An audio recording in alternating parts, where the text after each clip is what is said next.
Comissão de Educação aprovou aí uma jornada de trabalho dos profissionais do magistério da educação básica. O autor é o deputado Tarcísio Mota, do PSOL do Rio de Janeiro, que está aqui comigo e vai explicar direitinho para a gente como que funcionaria essa jornada de trabalho. O pessoal do magistério tem uma carga semanal estabelecida por lei e quais são as mudanças, se existe, nesse projeto de lei?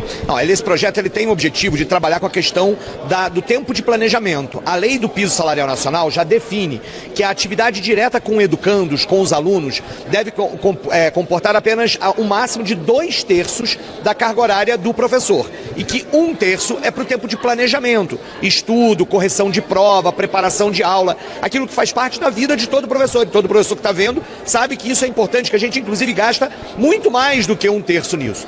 Qual é a nossa novidade nesse projeto de lei? Que a gente percebeu que, infelizmente, alguns prefeitos e governadores resolveram dar uma de esperto e contar todos os minutinhos que estão na questão da carga horária do professor, e nos lugares em que a hora-aula é menor do que 1 hora relógio, ou seja, tem menos do que 60 minutos, eles resolveram dizer, então, esses 10 minutos que sobram, se a hora-aula for de 50 minutos, conta para o tempo de planejamento. O que é uma falsidade. Fazendo com que, como aconteceu lá no município do Rio de Janeiro, os professores sejam obrigados a pegar mais turmas, tendo o mesmo tempo de planejamento, ou seja, é um descumprimento da lei, e sem ganhar mais um salário a mais, ou seja, mais trabalho, menos tempo de planejamento, ferindo o princípio da lei do piso salarial nacional. Então nós introduzimos uma mudança na lei do piso salarial nacional que diz que o tempo de planejamento deve ser calculado da seguinte forma: o professor deu 3 aulas, independente se essas aulas têm 40, 45 ou 50 minutos, ele tem que ter uma aula de planejamento, ou seja, 1/3 de planejamento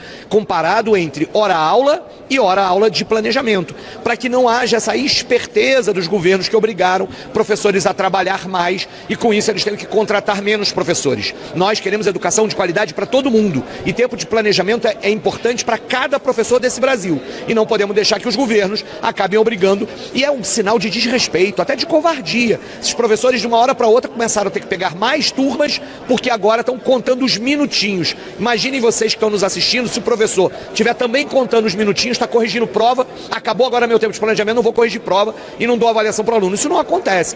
Não dá para os governos quererem ser espertos em cima da exploração dos professores brasileiros. A gente precisa garantir condições de trabalho para a educação melhorar. E como o nome já diz, planejamento de aula justamente para as aulas que também virão, né? Planejamento das próximas aulas, além de correção de prova, de avaliação do aluno, também tem a questão do planejamento das próximas. Exatamente. Quando eu vou dar uma aula sobre Revolução Francesa, eu vou ter que me atualizar sobre que produção aconteceu, que novos textos estão saindo, eu vou ter que pensar, aqueles alunos daquela idade, qual é a fonte histórica que eu vou usar para aquela aula de Revolução Francesa.